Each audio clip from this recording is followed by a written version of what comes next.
Bueno, muchachos, entonces vamos a empezar el repaso de lo que tiene que ver con la primera gran idea, que la lógica es una herramienta para modelar. Y voy a compartir pantalla aquí. En todo caso, recuerden que están todas las clases grabadas y todas las cosas como para, por si acaso alguien quiere recordar alguna clase en particular. Eh, empezamos, eh, el, empezamos el curso hablando de lo que eran sistemas formales.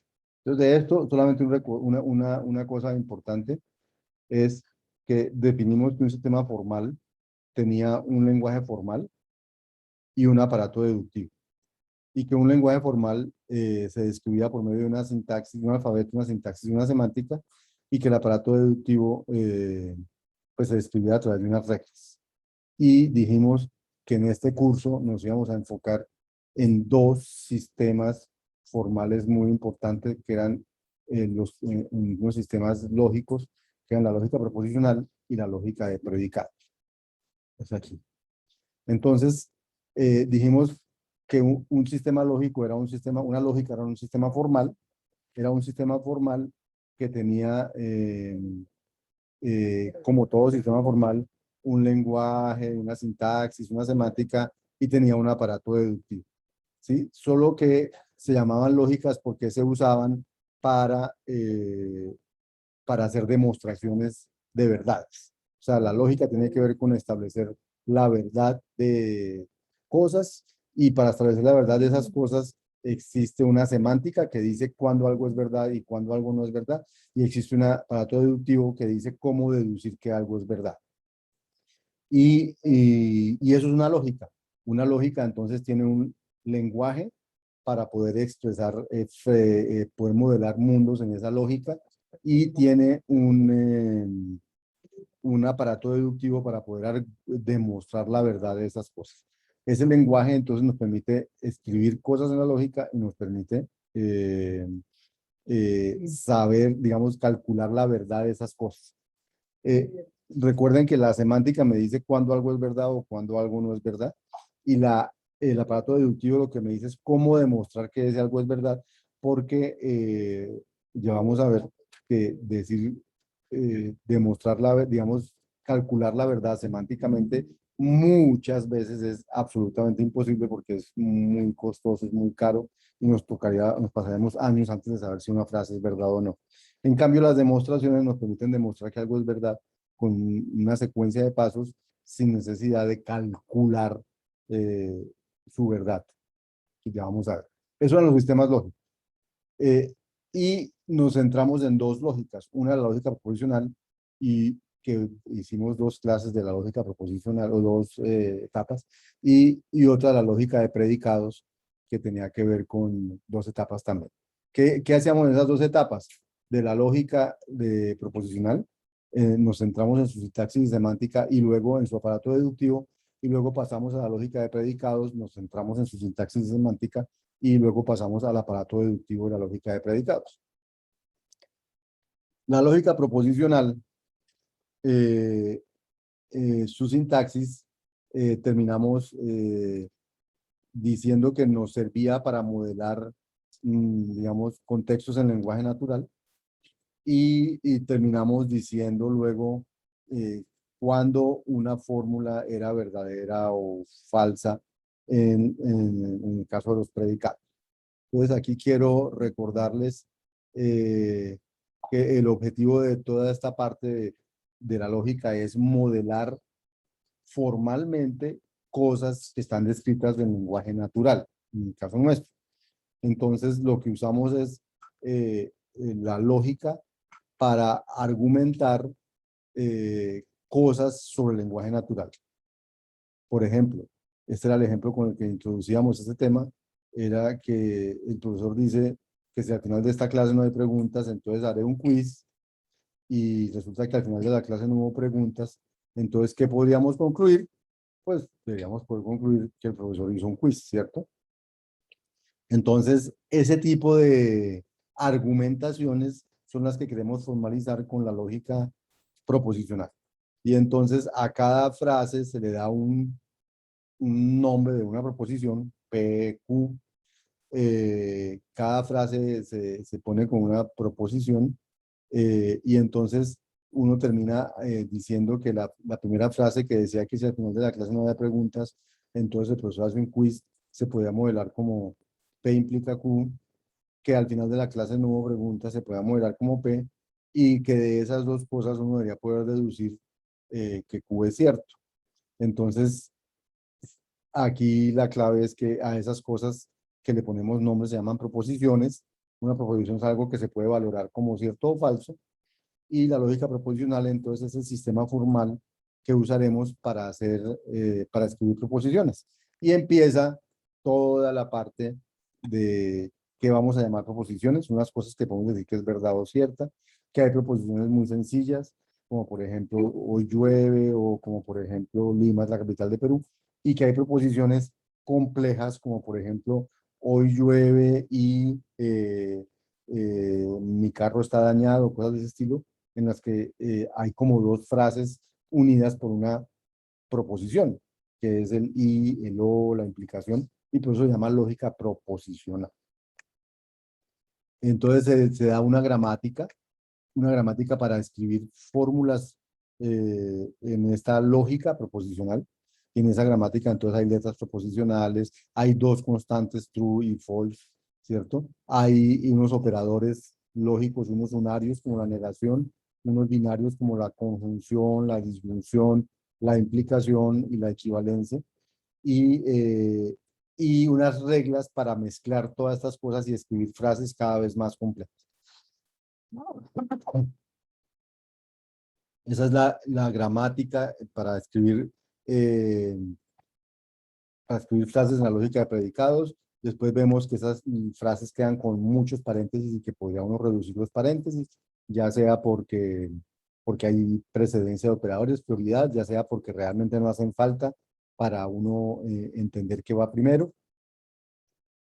O sea, ya sea porque hay muchos y entonces uno puede ir quitándolos y le quita algunos que sobran, ya sea porque, sí, porque hay otros que siguen sobrando, y luego los que siguen sobrando, ya sea porque están duplicados, ¿cierto? Hay dos paréntesis aquí, por ejemplo, entonces se puede volver uno. Y por precedencia de operadores, también se pueden quitar paréntesis, ¿cierto? O también a veces usan símbolos adicionales en lugar de escribir no una implicación, bueno, no de una equivalencia o no de una implicación, se pone la rayita encima de ello. O también por asociatividad, porque uno dice, bueno, escribir esto, cuando yo escribo sin paréntesis, es como si estuviera escribiendo esto. Digamos que hay mecanismos para decidir simplificar las expresiones, y luego cada expresión termina siendo estructurada en términos como de un árbol que se llama el árbol de sintaxis, que me permite distinguir cuál es el conectivo principal, cuáles son los componentes de esos conectivos, etcétera, o de esos, eh, ah, eh, sí, de esos conectivos. Eso con la sintaxis. Luego, para la semántica, entonces dijimos que la semántica es darle un valor de verdad, verdadero o falso, solamente a las frases que uno escribe con la lógica proposicional. Y entonces dijimos que para darle un valor de verdad había que empezar porque true siempre es verdadero, false siempre es falso, y porque una variable proposicional podría tener cualquier valor de verdad y yo no puedo decir cuál es su valor de verdad. Una variable proposicional puede ser verdadera o puede ser falsa. Y una vez yo construyo fórmulas con la negación o con los operadores binarios, entonces su valor de verdad depende del valor de verdad de las fórmulas originales. Entonces, si es la negación de algo, su valor de verdad depende de cuál era el valor de verdad del algo. Y si es la operación, un operador binario de dos cosas, su valor de verdad depende del valor de verdad de cada una de estas dos cosas por aparte. Y entonces, a esa manera de asociar un valor de verdad a los operadores, entonces es lo que terminó dándole el nombre a los operadores. Entonces, llegamos a que este operador era el operador de negación. ¿Por qué? Porque a lo que era verdadero lo vuelve falso, o lo que era falso lo vuelve verdadero. O sea que hace lo contrario a lo que la expresión E tiene, entonces es el operador de negación, al operador, este cosito así, lo terminamos llamando la conjunción, porque le hace verdadero cuando los dos son verdaderos y si no es falso. O sea, este es el operador que dice que las dos cosas deben ser verdaderas al tiempo. Al operador, a este simbolito le llamamos el operador de disyunción inclusiva, porque él es verdadero si uno de los dos es verdadero, solo es falso si los dos son falsos. Entonces se termina llamando de disyunción inclusiva. Y el de implicación, que dice que E1 implica E2, es verdadero, solo es falso cuando E1 es verdadero y E2 es falso. O sea que si E1 es verdadero y E2 es falso, quiere decir que este era verdadero y este era falso, luego este de aquí no implicó este de aquí. En cualquier otro caso, si este es verdadero y la E2 es verdadero, quiere decir que el E1 implicó E2. Y si E1 es falso, entonces la implicación da verdadero porque decimos que de una falsedad siempre se puede concluir lo que uno quiere. Entonces, ese es el operador de implicación, esa fue su semántica. El de equivalencia resultó ser que E1 es equivalente a E2 si los dos tienen el mismo valor de verdad. O sea, si los dos son falsos o los dos son verdaderos, entonces los dos son equivalentes. Si uno es falso y el otro verdadero, pues los dos no son equivalentes, sino falsos. Y existen más operadores en la literatura, como la flechita para el otro lado, que es el operador de consecuencia. E1 es consecuencia de E2, que es lo mismo que E2 implica E1, o la disyunción exclusiva, que dice que es el uno o el otro, pero no los dos al tiempo, pero eso es equivalente a la negación de la equivalencia. Por eso, como son equivalentes a otras cosas, entonces no se ponen explícitamente. Eh, y entonces, para poder darle un valor de verdad a una fórmula del cálculo de predicados, solo quedó faltando cuál es el valor de verdad de las letras proposicionales. Y entonces, como eso podría ser verdadero o falso, entonces resulta que se podían combinar de muchas maneras. Entonces, a todas esas combinaciones, a cada una de esas combinaciones se le llama una interpretación. Entonces, si una fórmula tiene dos letras proposicionales P y R, entonces ellas podrían ser las dos verdaderas, las dos falsas o una verdadera y una falsa. Cada una de esas da lugar a una interpretación diferente. Entonces la interpretación una son las dos verdaderas, la dos es P es verdadero y R es falso, la tres es P es falso y R es verdadero y la cuatro las dos son falsas. Con cada una de esas interpretaciones, la fórmula tendrá un valor de verdad diferente. Entonces, un valor de verdad. Entonces, dada una interpretación, el valor de verdad de la fórmula es, si la fórmula es la palabra true, pues es verdadero, si es falso, es falso. Y si es la negación de algo, entonces la interpretación de E es la negación de la interpretación de E1. Y si E es E1 operado con E2, la interpretación de E es interprete E1, interprete E2 y opérelos con las tablitas que acabamos de ver. Y esas son las posibles interpretaciones. Si una fórmula tiene n variables proposicionales, entonces habrá 2 a la n interpretaciones posibles. ¿Sí? Y así se interpretan las fórmulas. Pero vamos a destacar unas fórmulas muy particulares. ¿Cuáles son? Las fórmulas que tienen al menos una interpretación que las satisface. Y a esas las vamos a llamar expresiones o fórmulas satisfactivas. De esas hay unas más particulares aún.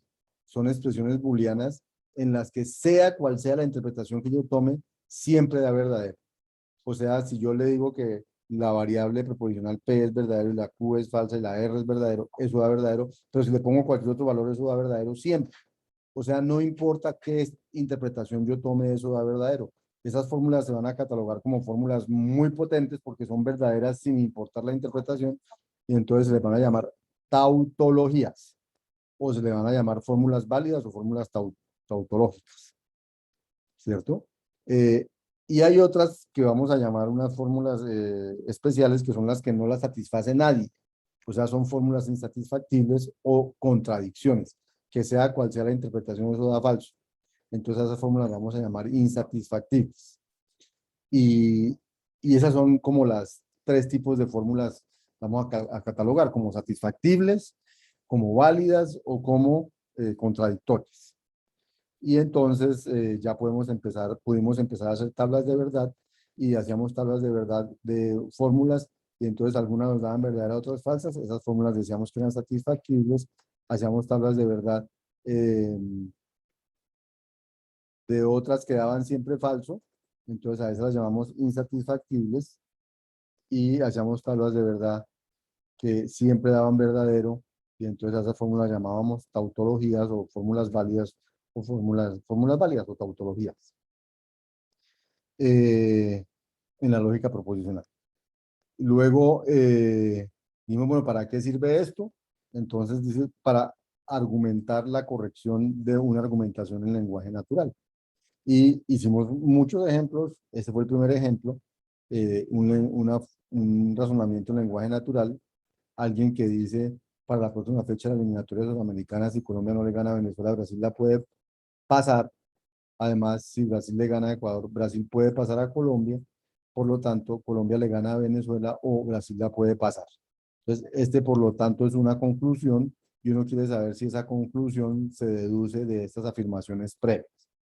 Y entonces, para hacer eso, para argumentar sobre la corrección de un argumento en lenguaje natural, para poder decir si está bien o es un argumento correcto o no es un argumento correcto, decidimos formalizar.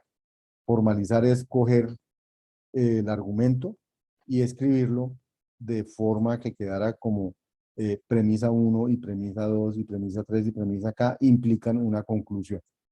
Y si logramos escribir el argumento como un conjunto de premisas implica una conclusión, entonces voy a poder mirar si esta fórmula como fórmula de la lógica proposicional es una tautología, y si es una tautología quiere decir que el argumento es correcto, porque quiere decir que sea cual sea, si estas fórmulas si estas premisas son verdad, siempre la conclusión es verdadera porque esta implicación es una tautología.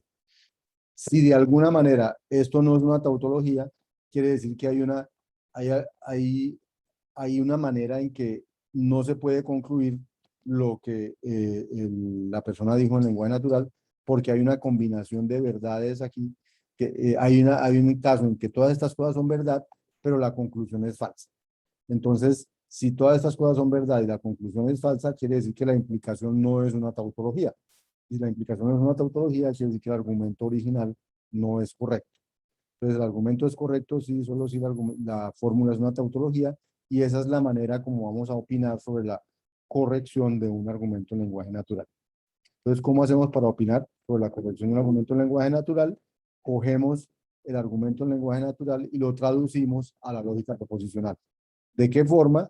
Decidimos cuáles de las expresiones mencionadas en el argumento son proposiciones atómicas. No tenemos en cuenta los tiempos del futuro o el pasado, esas cosas, y deben ser frases positivas. O sea, si alguien dice, hoy no está lloviendo, entonces la frase, la proposición atómica es, hoy llueve, y esa frase se representa con un no, es cierto que hoy llueve. Pero no vamos a decir que una proposición atómica es una proposición que tenga negaciones. Y luego de definir cuáles van a ser mis letras proposicionales, mis variables proposicionales, entonces traduzco a la lógica proposicional. Cada oración la traduzco a una expresión booleana con y, con entonces, con implica, con disyunciones, con lo que sea.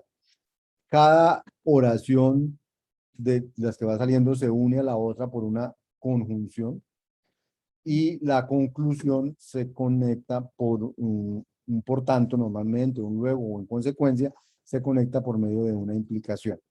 Y entonces a uno del argumento le queda escrito las premisas implican la conclusión, y luego simplemente miro la tabla de verdad. Si A es una tautología, yo digo que el argumento es correcto. Si A no es tautología, digo que el argumento es incorrecto. Y además doy una argumentación de por qué es incorrecto. Voy y miro en qué interpretación es falsa esta fórmula y digo, miren que ahí hay un argumento incorrecto, donde todas estas son verdaderas y esta es falsa. Entonces ahí hay un caso en el cual su argumento no se sostiene porque las premisas son verdaderas y la conclusión es falsa.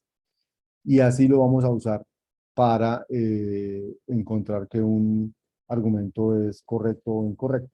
Lo hicimos para ese caso del que les acabo de mencionar y está grabado en un video que lo pueden ver, que es el video 1.2 y dice cómo se mostró eso. Igual se hizo para otro caso que era este de Superman Existe, que hay un video y se mostró que eso era cierto también, solo que con este caso se mostró por qué es importante, por qué es engorroso hacerlo con tablas de verdad. Nos dieron 1088 casillas y 1088 casillas son un montón de casillas para mirar si todas dan verdadero. Entonces, y en un caso de la vida real, no se modelarán los contextos con 6 variables proposicionales, sino con 20, con 50, con 100, y obviamente 2 a la 20, 2 a la 50, 2 a la 100 son números astronómicamente grandes que yo no puedo esperar que un computador calcule todo eso para saber si algo es verdad o falso. Entonces, tenemos un método para calcular si algo es verdad o falso, pero no es eficiente. Entonces, allí es donde, bueno, y aquí hay uno más complicadito, con más carreta, que era el de el ladrón, la de si un ladrón se bajó o no se bajó en una estación de Transmilenio. Y entonces, y aquí había otra que era la que había en cada caja que ustedes pueden revisar.